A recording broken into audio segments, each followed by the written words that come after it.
All4You è un progetto di cooperazione transfrontaliera cofinanziato dal programma Interreg Italia-Austria, coprogettato in fase di realizzazione da 3 regioni confinanti, la regione Veneto, il Land Carinzia e la regione autonoma Friuli-Venezia Giulia, che è anche coordinatore del progetto. La principale attività di All4You sono delle azioni pilota condotte direttamente dai giovani per realizzare percorsi di autonomia e di inclusione sociale. Nelle 3 regioni quindi sono stati attivati dei gruppi di ragazzi che autonomamente creano delle iniziative no alcol come alternativa del tempo libero e spazi di divertimento. Questo progetto nasce da un'esigenza che abbiamo visto nel nostro territorio, che è un'esigenza che negli ultimi anni sta crescendo, ed è quella di prevenzione e di promozione di stili di vita sani rispetto alla tematica appunto dell'alcol. L'idea è quella di parlare ai ragazzi più giovani attraverso gli strumenti che loro utilizzano maggiormente, e quindi principalmente attraverso la rete, tutti quelli che sono gli strumenti social, gli strumenti appunto di internet, e creare appunto uno spazio virtuale di confronto su queste tematiche, e in cui si possa appunto avere un dialogo con i ragazzi, e in cui si possa anche magari provare a promuovere degli stili di vita sani.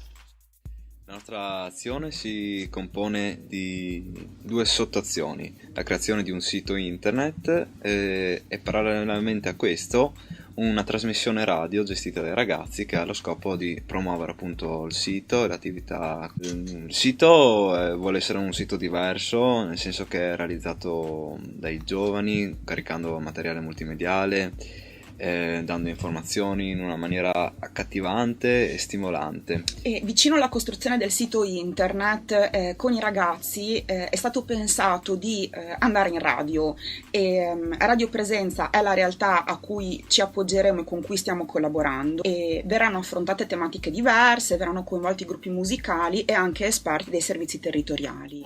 Il progetto Attivamente è una delle 5 azioni pilota del progetto All4You.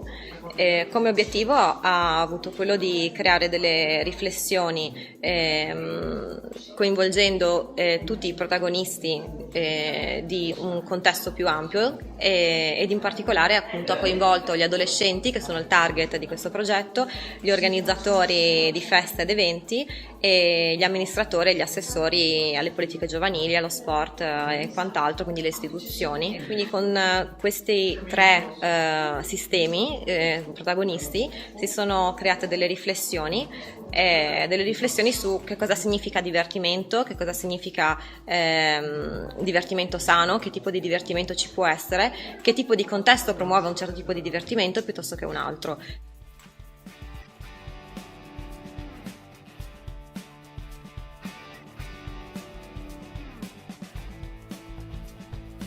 Una delle azioni del nostro progetto sarà quella di inserire una via bianca, cioè una via alcol free, dove non verrà somministrato alcol, all'interno della Festa della Mela. La Festa della Mela è una delle principali feste che si svolgono in Carnia durante l'anno e porta migliaia di persone a Tolmezzo ogni ultimo fine settimana di settembre, il 21 e il 22 settembre. Questa via bianca ci sarà spazio per diverse associazioni, sia che operano nel sociale che sportive, che offriranno molte attività.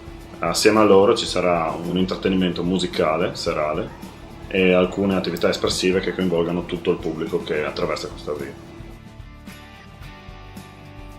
Questo è il laboratorio di preparazione di cocktail analcolici, e tendenzialmente quello che abbiamo fatto è aver preso dei cocktail alcolici e in qualche maniera averli trasformati in analcolici. Quindi eliminato tutta la parte dell'alcol e trovare degli elementi che potessero sostituirlo e che fossero ovviamente non alcolici. Oggi abbiamo provato a fare il nostro quinto cocktail differente e utilizziamo tecniche differenti, dal pestato allo shaker al frullatore. Utilizziamo frutta, succhi, bibite, ghiaccio, tutte le cose che si utilizzano in un vero bar e che i veri barman utilizzano. Negli ultimi 20 anni noi abbiamo lavorato molto per cercare di diminuire le quantità di alcol bevute dalla popolazione in generale e abbiamo avuto dei discreti successi per quanto riguarda gli adulti, mentre con i giovani le nostre azioni non hanno funzionato molto. Allora abbiamo capito che dobbiamo fare dei programmi esclusivamente rivolti ai giovani, ma soprattutto costruiti da giovani per altri giovani, perché così i linguaggi sono più comprensibili, le capacità di comunicazione sono maggiori e quindi riteniamo che possa esserci un'incisività maggiore.